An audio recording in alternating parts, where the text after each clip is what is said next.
The video comes out of the controller to HDMI. How does that get to broadcast? It seems like a lot of the broadcast companies really like the idea of like a follow drone. You mentioned you fly the Mavic, the Air 2S, and sometimes the Mini. I've done some concerts over the last few years, including Garth Brooks, Luke Combs, more recently here with the NHL playoffs here at Edmonton.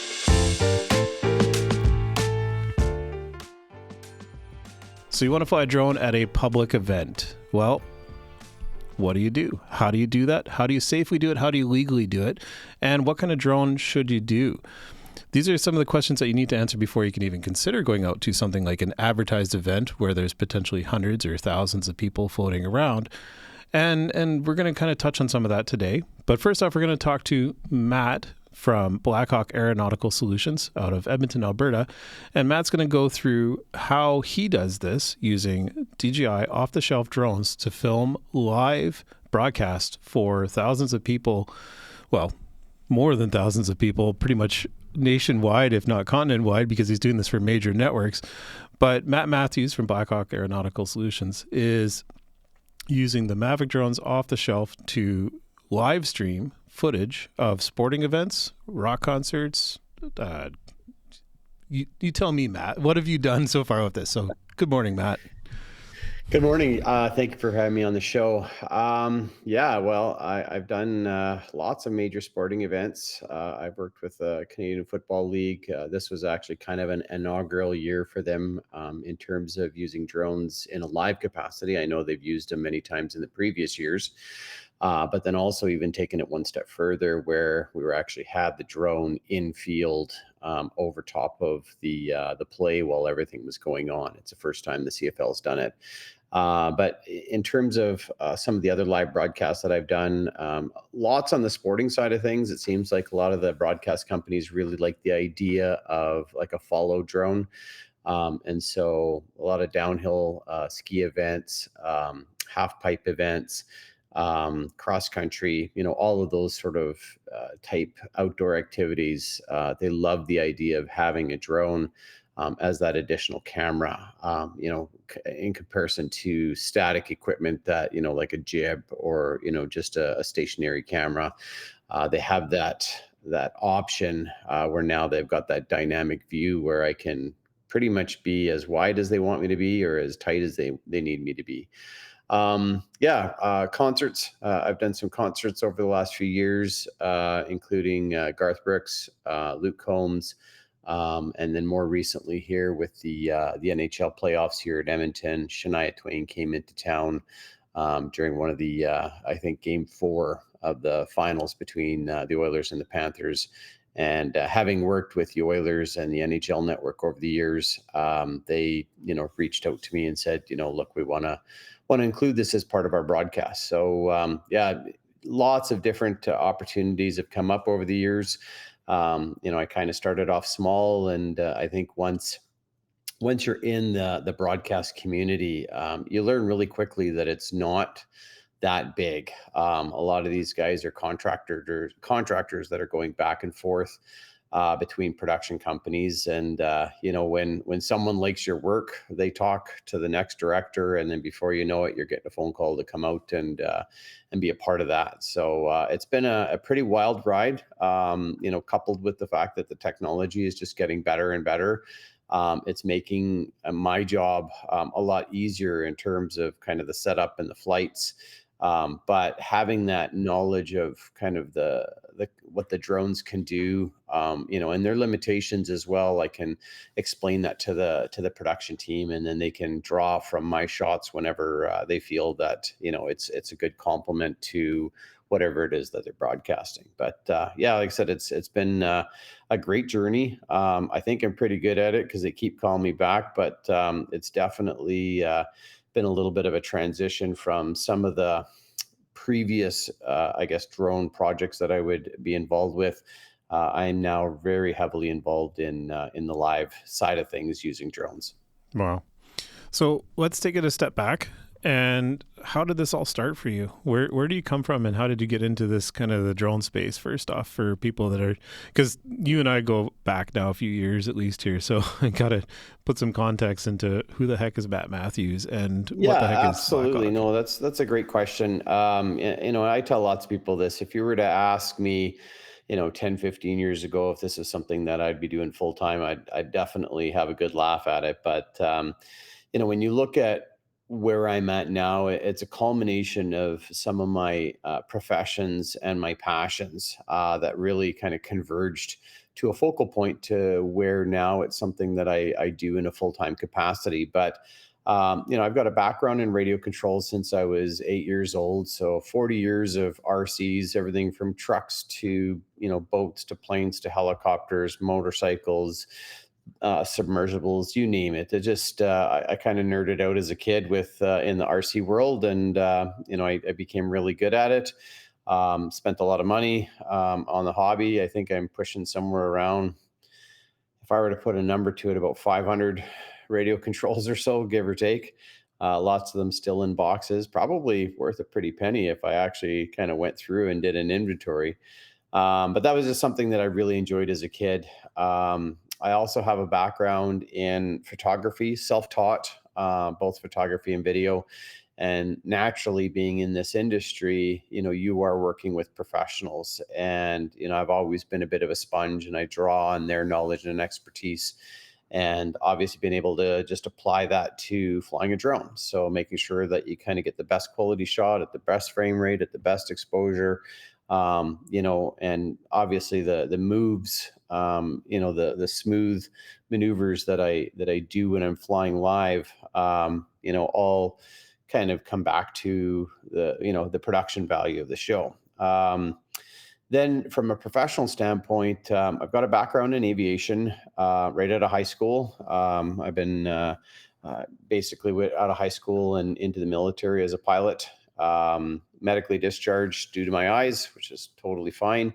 And then moved into a career of occupational health and safety. And so when you look at the safety, you look at the aviation side of things, our radio controls, photography, drones were just kind of the next logical transition into what I do as a profession. And I said that we're going on 15 years now. I know that seems like a really, really long time, especially for new guys that are just getting into drones. But I think part of being involved in this industry for so long, I've managed to create some really good connections over the years. And some of them have just kind of thrown little challenges. And, I'd go back and do my research to see if that's something that we could do.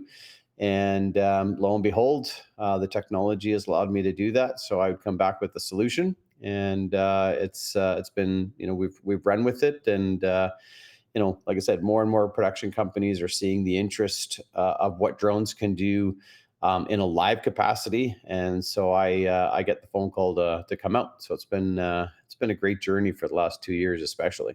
It's funny. We talk a lot, and we talk about getting into the industry and everything. And it's funny how much we talk, yet when I put the camera on my face today, I'm thinking, like, I'm a little starstruck by Matt today. Like, I'm having a hard time talking to this guy. It's weird. Gosh, no.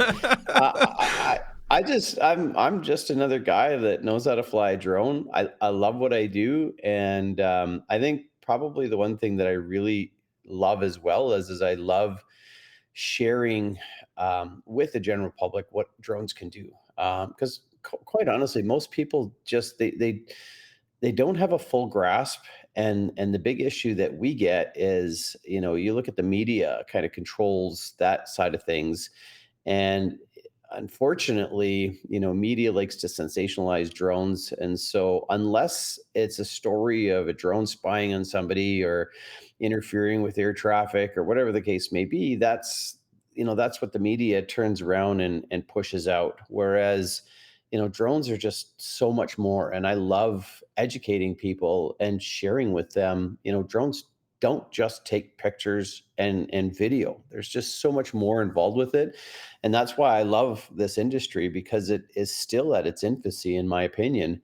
But we're starting to see some really, really neat uses that are coming out of it. And so, yeah, like I'm just like you, Ian. I'm probably just as much as impressed with how far Coastal Drone has come over the years, and I enjoy talking about your business. I enjoy telling people that like this is a good company to get some training online. In fact, I'm Blackhawk as an affiliate program where we try to push the training out for you guys. So the feeling's mutual for sure. So now that I've collected my thoughts here, um, accessibility. We talked about this, or we were just kind of talking about like you mentioned the fact that you've been in the So first off, you bury the lead. You're a fighter pilot. You are not just in the military. So like hands, feet, eye coordination is definitely a thing. But the important thing is, we're talking about accessibility. Yeah, 10 years in the RC space, it's still accessible. I was going to say that there's room for experience in the industry, absolutely, and there is that is there, but there's also room for talent, right? So if you Absolutely. have a natural talent or a natural, not even talent, because talent to some extent can be developed through practice and training and everything else, but an aptitude for this. There's, like you said, this industry is in such a level of infancy right now that there is massive opportunity, because like you'll probably mention, you're on the road a lot. You're doing this, you're traveling. So there are market areas that are underserved with someone that does what you do, to the point where we've Absolutely. assisted companies coming up from the States to Canada that do this at a very high level, but they're contracted for very large productions. But there's always an ask for localized productions. I've sent you leads or opportunities from the East Coast to Canada. It's like, hey man, like I don't think there's anyone else at your level that's doing this in that market or for this specific operation, or the other person that I did know was unavailable, right? So there's opportunity for people to come into this space. So let's talk about like just kind of like the core logistics of what that looks like.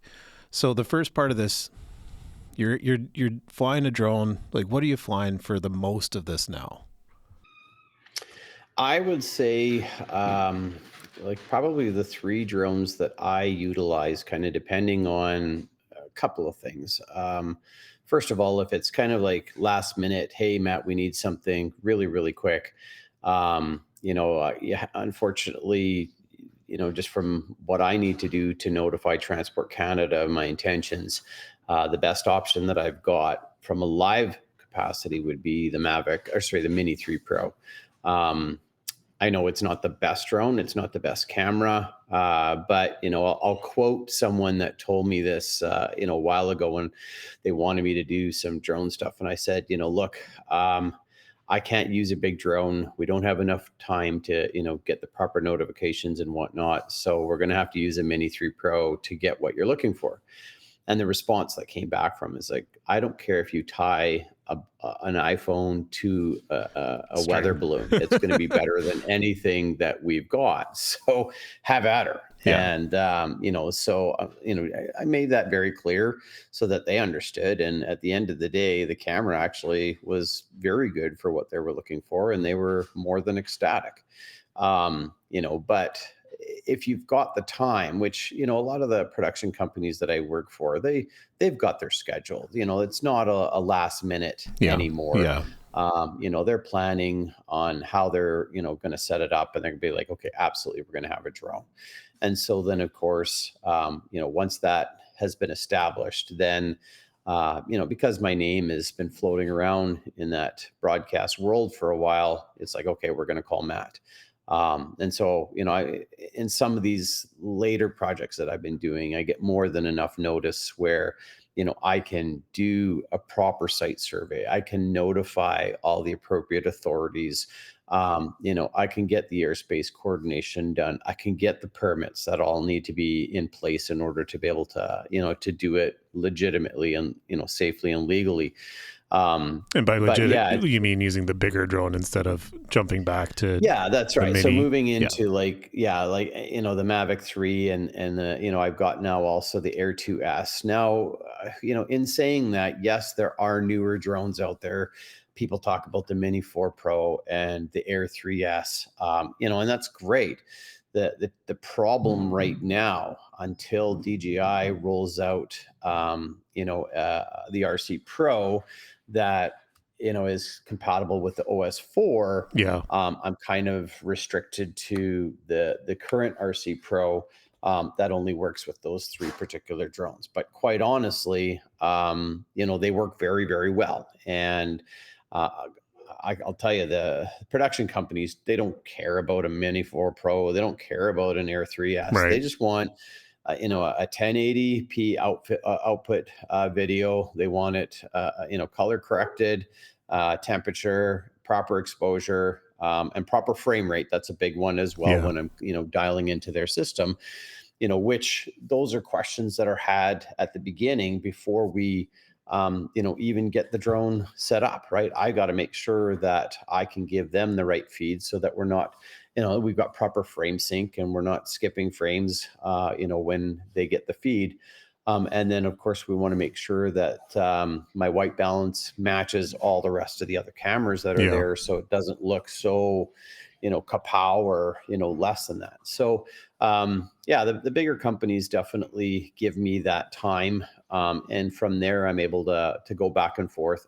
I can ask the questions that need to be asked so that I know what adjustments I have to make on my end, basically to deliver the footage in a live capacity that matches all the rest of the cameras that are there. Right. And so just to point out, you held up the the RC Pro there. The main reason you're using that is it's got an HDMI out that is a clean HDMI out from the feed. Absolutely, yeah. So on the on the RC Pro, if you go into the video settings there, and not the video settings in the drone, but on the actual Android app, you can select the size. So that basically a 1080 60 is pretty standard for most of them, or 1080 30. But then right within the DJI app itself, on the transmission section there, you can either select dual screen or, a live out. And so when I'm doing anything live, obviously I want to make sure that they're not seeing my telemetry, but they're just seeing a clean video, and they can apply whatever overlays and whatnot they want to do as part of their broadcast. Cool. Okay. So back to the logistics of it. You say basically like notice is critical, right? We've talked a lot about special flight operations certificates and getting ready for advertised events. And this is going to apply for open air stadiums, facilities, events that don't have an enclosed roof, because as soon as you're indoors, the SFOC becomes less of a problem, but then you've got all these other challenges that come in from flying indoors. So that's that 30 business days. Is that still something? No, you have a standing SFOC for advertised events, correct? That's correct. Yeah.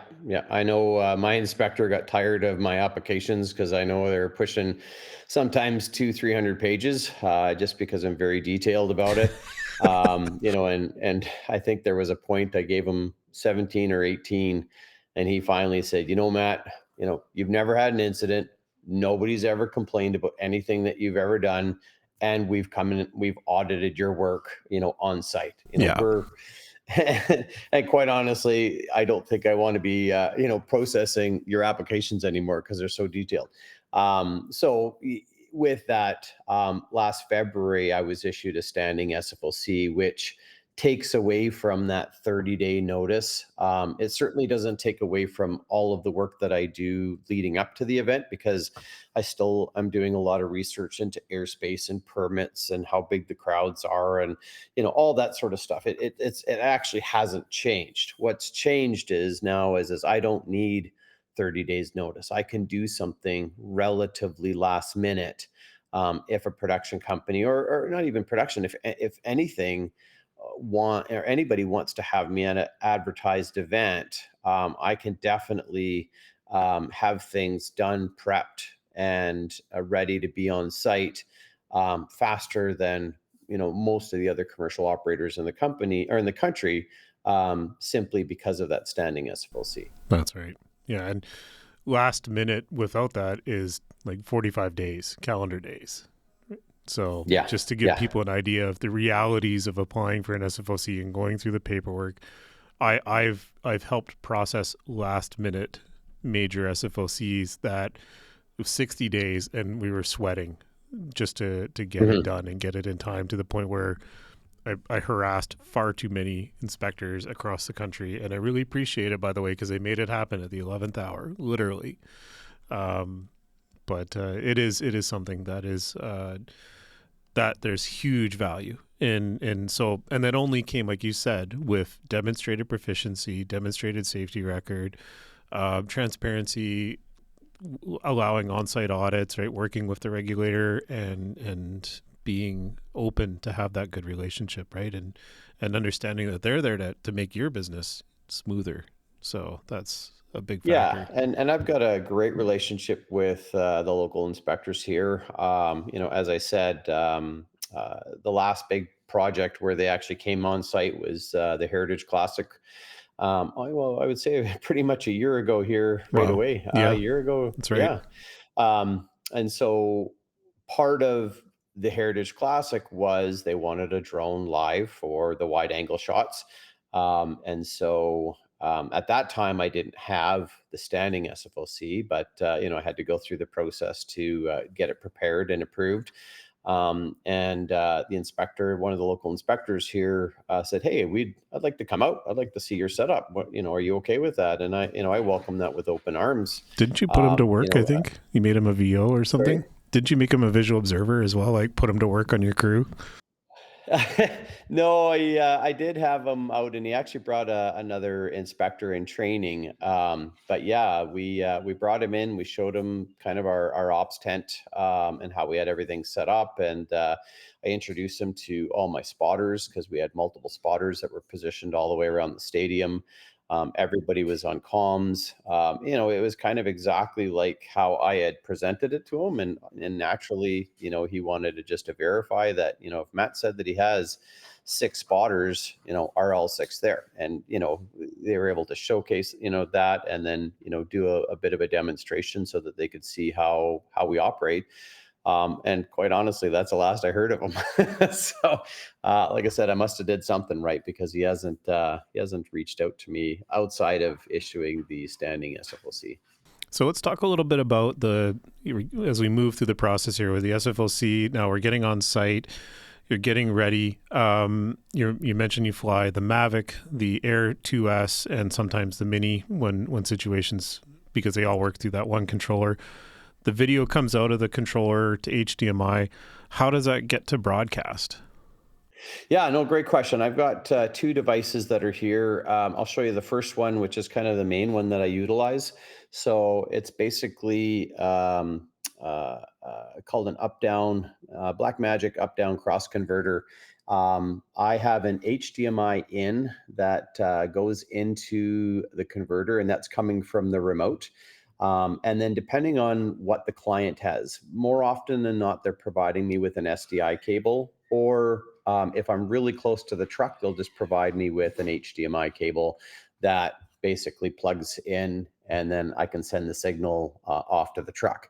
The advantage of the SDI cable is, we can go hundreds of meters from the actual broadcast truck to get them that signal. And then in some cases, if I just can't reach the truck, then I've actually utilized the DJI transmission. So I've got the SDI transmission, where I'll have my end right by my setup, and then obviously we'll have their end on a tripod.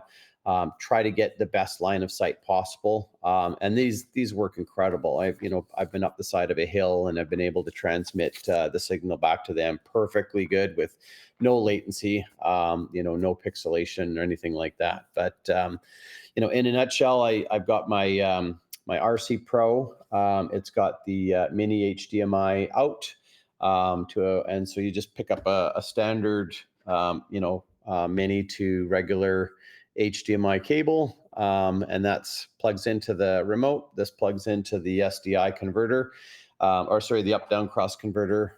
Plug the SDI in, and sends a signal off to the truck. And then they do all the switching and everything else. Yeah, that's right. Yeah. So typically, once I'm set up there, we've already had the established frame rate that they want. And then we'll run some color tests just to make sure that, like I said, I'm matching the temperature of the rest of the cameras. And once that's done, then essentially we're ready to go live. So what kind of communication do you have when you're on site with, is there a director, or how do you know what to do? Are you kind of left to your own devices with this, or how does that coordinate with all the other cameras? No, and that's great. And I guess one of the things I didn't elaborate on as well is the rest of my setup at my operations area.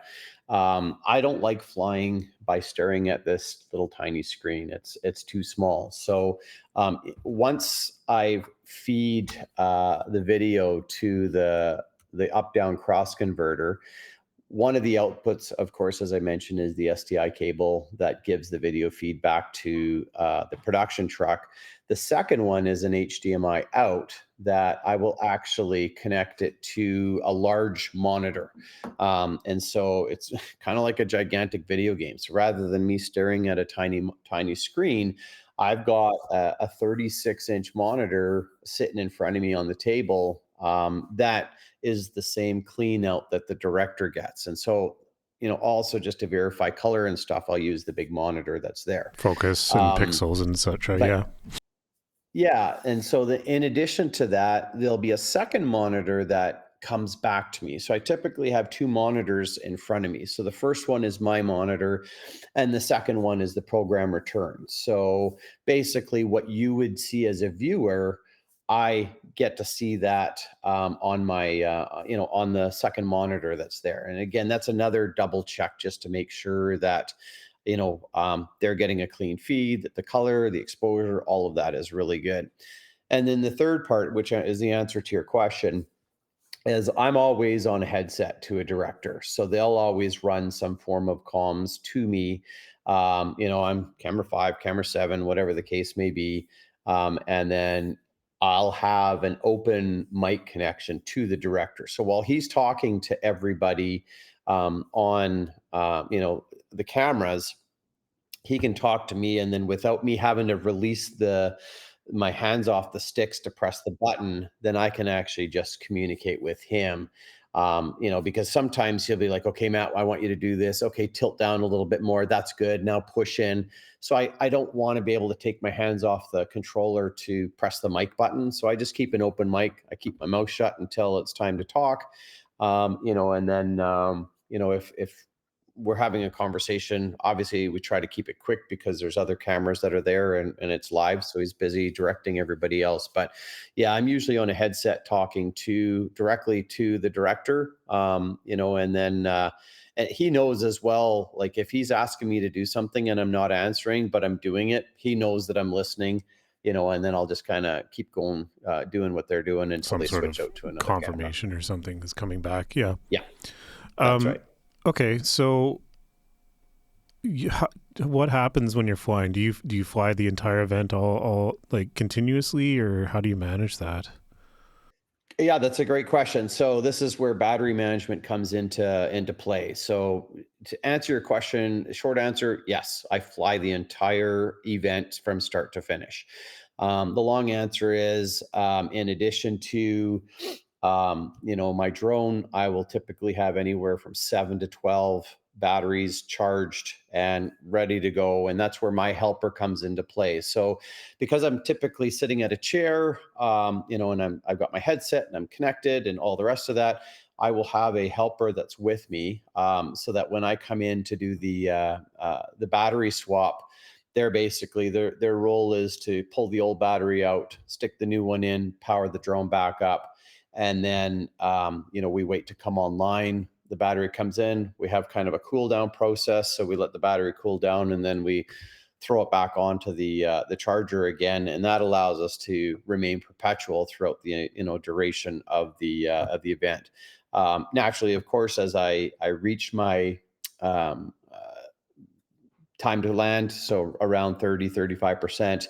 I've already informed the director that my battery is getting low, so he or she knows now to limit, calling on Matt for a shot. And naturally, of course, I try to time it with, like, if it looks like there's a break in the event of some sort, Like an I intermission or may, something. yeah, I may push it to 30%, or I might turn around and say, look, I'm at 47%.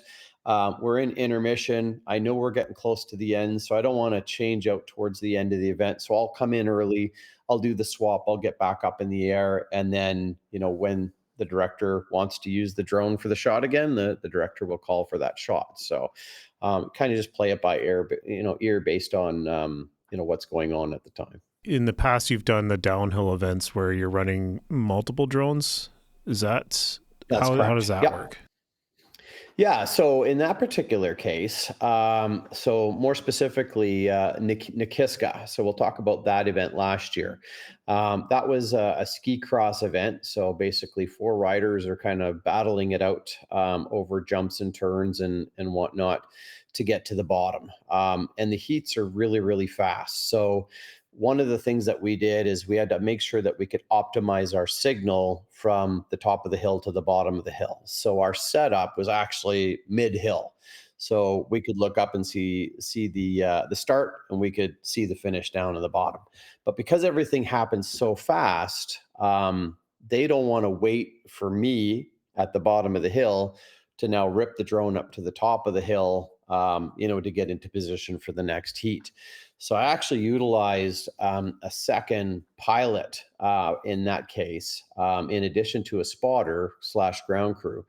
And what that pilot's job was to do was basically fly the drone up to the starting gate and then essentially hover until it was ready to go. And so in our ops tent, we literally did a switch where, like, I would pull the cable out of camera 9 in that particular case and plug in camera 10. And so I never had to switch the controller in terms of the video feed, but they were able to we were able to kind of leapfrog drone. One was always at the top, one was at the bottom, and then sometimes when the pilot was bringing the drone up to the starting gate, at that point they would land, do a swap.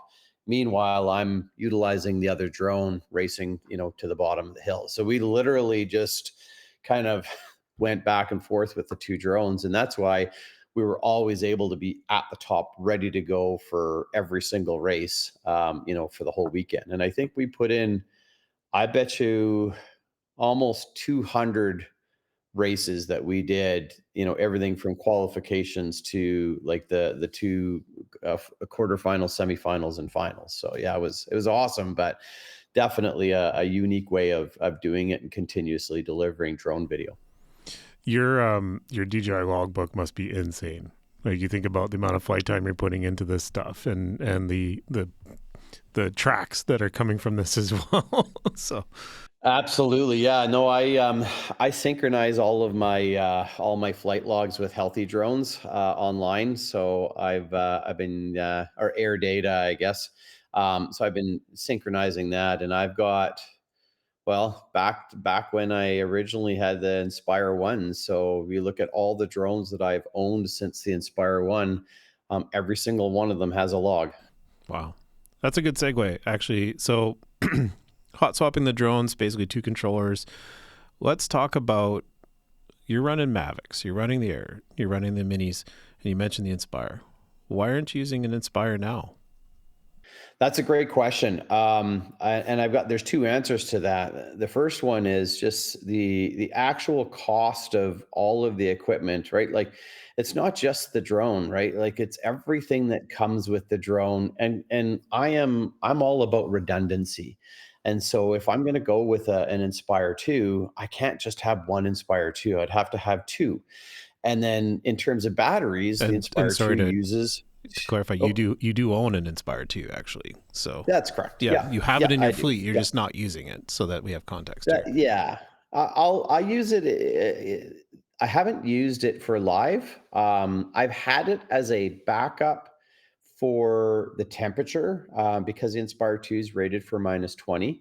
I've had it for a backup if I've been asked to do something and all of a sudden the temperature drops below -10, which is the limit for the Mavic 3. So like Tuesday. Um, but yeah, and the two. But the issue is just the cost of batteries, cost of maintaining, the cost of the parachute is probably, I think 5,000 US for the parachute for the Inspire 2.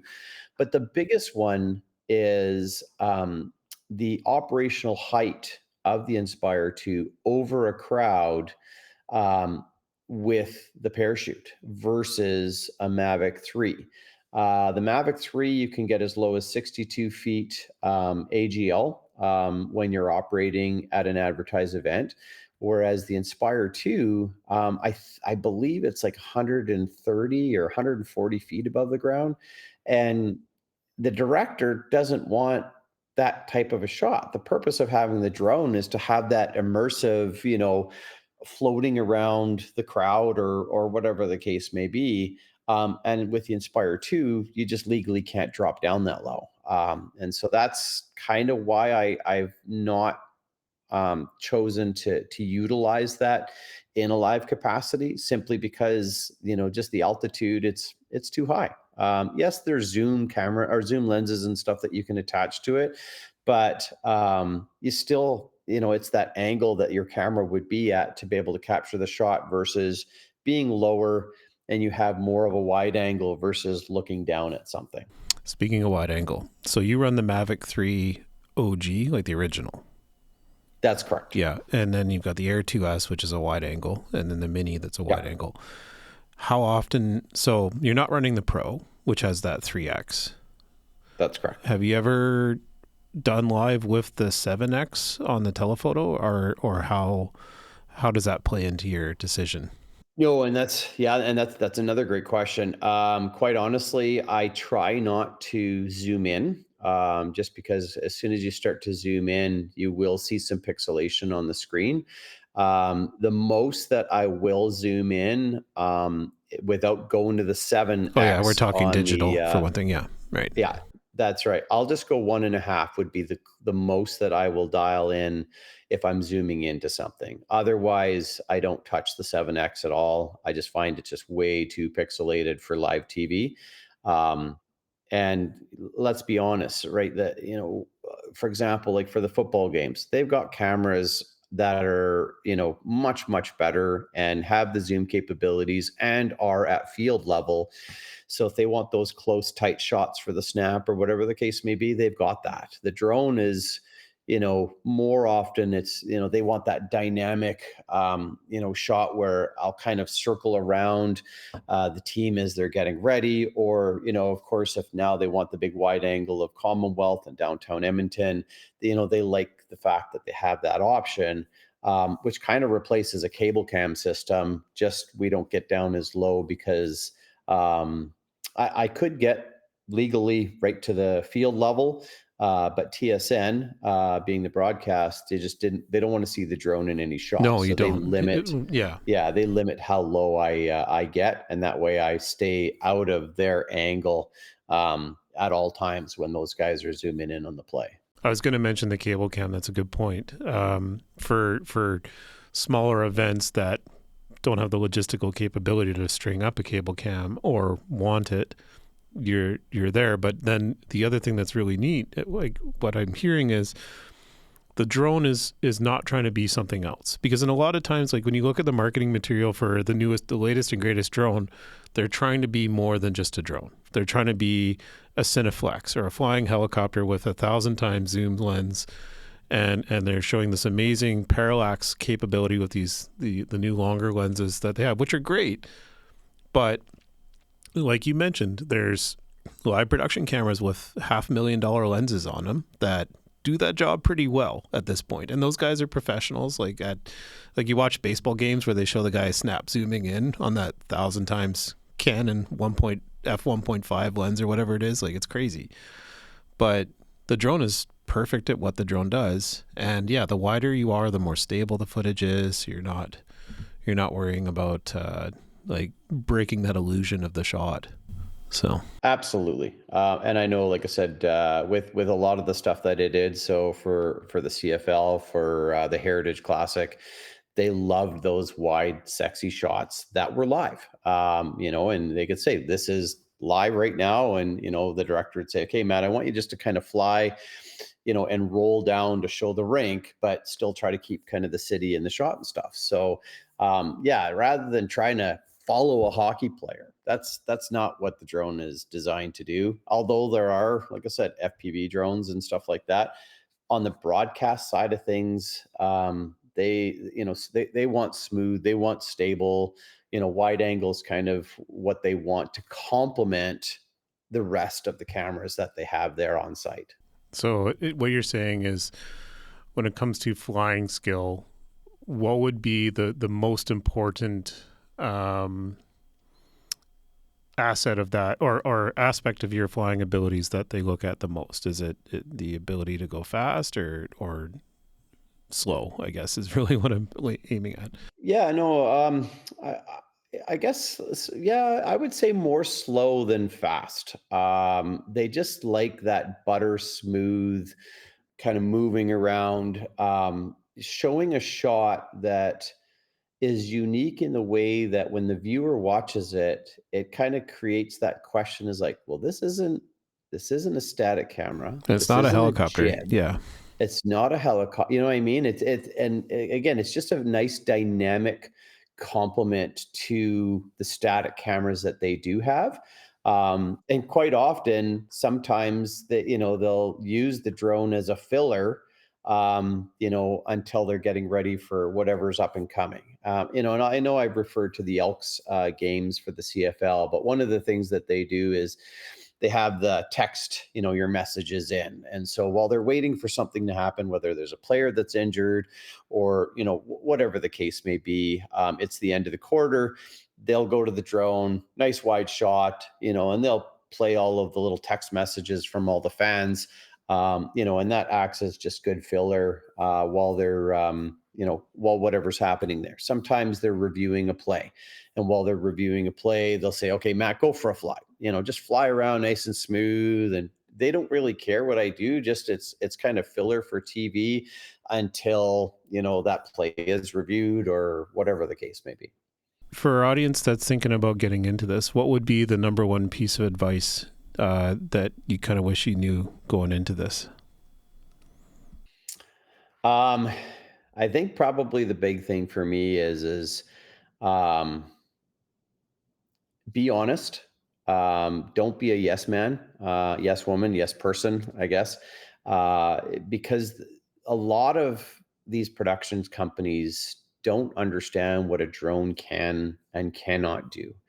And they might get very excited about, "Oh, well, we're going to get you to do this and we're going to get you to do that."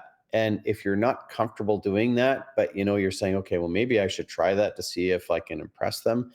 um, you really need to know the limitations of the drone. Yeah, again, I've been doing this for a very long time. I think I have more respect from people because of my confidence in saying no versus yes. And not that I'm trying to be a jerk about it. If someone asks me, "Hey, can we do this?" And I'll say, "We can't do that, but here's why we can't do that." And I'm educating them. And now we're both learning, because let's be honest, like, I haven't been in broadcast for very long. So I'm still learning all the little idiosyncrasies and the quirks of the team and the director and the producer and the audio and all that. But I also need to be that expert that has to fully understand what can my drone do and what can't my drone do. So that, like you said, the drone is not the end all be all camera for an event. It's a complementary camera. So there are certain things that are the drone is great at, but then there's also certain things that you just can't do with the drone, and you have to make sure that your team is aware of that. Otherwise, it actually kind of makes you look like you got a bit of egg on your face if you commit to something and then realize that you can't do it. And the challenge is, live TV, there's no second chances. Like, you're live. So when you're flying, you're on, and you better make sure that you take every step to ensure that it's done safely and it's done to their expectation. Yeah. No stick wiggling. Yeah, exactly. How's your heart rate throughout the show? Like when you go live, do you have a tally light first off, or how do you know when you're live other than the feed? Well, I've got the broadcast return, right? So I will see that. But you want something? I love it. I live for it. I love the fact that, and I always say this to myself, like, no second chances. You don't get a second chance. So like, you better do it right. And I feed off of that, right? It's one thing to fly a drone. It's another thing to fly a drone in such a way to make sure that you're always safe, but then the third part of it is flying a drone, always safe, delivering a shot that the director likes. And I found this, I've learned this as well, is there, on a major production, like let's utilize, for example, the Heritage Classic. I think there was probably at least 15 or 16 cameras that were there, give or take, right? On all different angles. And all the camera folk that are there, they're trying to sell their shot. That's what they're trying to do. So they're trying to do something that's unique that the director goes, I love that. And, let's go to camera 2 because that's a great shot. So I'm no different than the rest of them. Obviously the drone is cool because you can do some things that a static camera can't, but you still got to try to sell that shot. But at the same time, like I said, you're selling the shot, you're doing it safely, and it's got to be so smooth that it's not a jerky mechanical type of movement, and that takes a lot of practice to be able to do that. That's awesome. That's a really good point. The selling the shot thing is just, I've done a fair bit of ground-based camera video production, like with a director and switching. And yeah, it's like, man, I've got this awesome shot. Why isn't the director taking it? What's going on back there? Like, is he not paying attention? Come on. Yeah. Oh, I've had a few of those Your as well. ego Like is just, yeah. at Commonwealth Stadium, they've got at the top of the seats, they've got these angled light bars that are like supported by these beams. And a couple times you could see there's a delay in the play, and I've got behind the beams and I've flown right between the beams, light bars on top, and it just kind of opens up as you're going. And I'm like, I'm waiting for the director to say, that's awesome. And he doesn't use it. And I'm like, oh, okay, maybe I'll just circle around and do it again and see if he And can then see they're like, it. Matt, So what are you doing? yeah, exactly. But yeah, and then there's times where I've been way up in the air, and I wouldn't say that I was la-di-da, but I'm just trying to give a nice wide angle, and the director's like, hey, we need you down at field level. So now all of a sudden, like, I have to abort what I was doing and drop down and give them a different shot that they're looking for. Well, man, I think that we've got quite a bit out of this today, so I really appreciate and thank you for coming on and talking about this and sharing some thoughts and some advice on it. We have talked before in our back catalog. There is, we talked about doing a live production for a police memorial in Edmonton a few years ago. So I'm not sure if that one's out on our YouTube channel, but it is at least out on our community, so you can check for it there. Anything else you want to share real quick before we sign off here? No, I really appreciate the opportunity to be here today. You know, uh, yes, a lot of this is, I can't say there's secret sauce. It takes a lot to get to this level. And be completely transparent. I'm still learning. But if there is anybody that's out there that has been approached about doing any sort of production, whether it be live or just recorded B-roll or whatever the case may be, and you're trying to figure out how to get it set up, you're more than welcome to reach out to me. Like I said, I don't hide this. There's nothing secretive about it.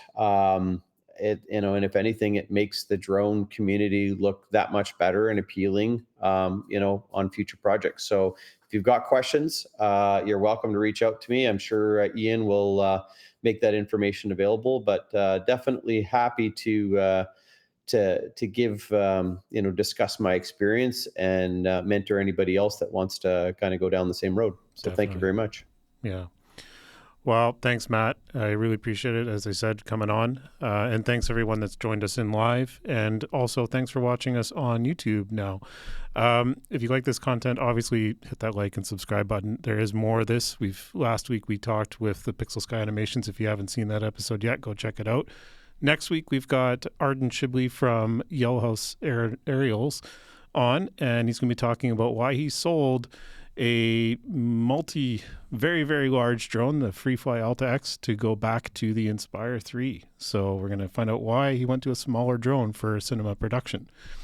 Thanks again, everyone, and we'll see you next week.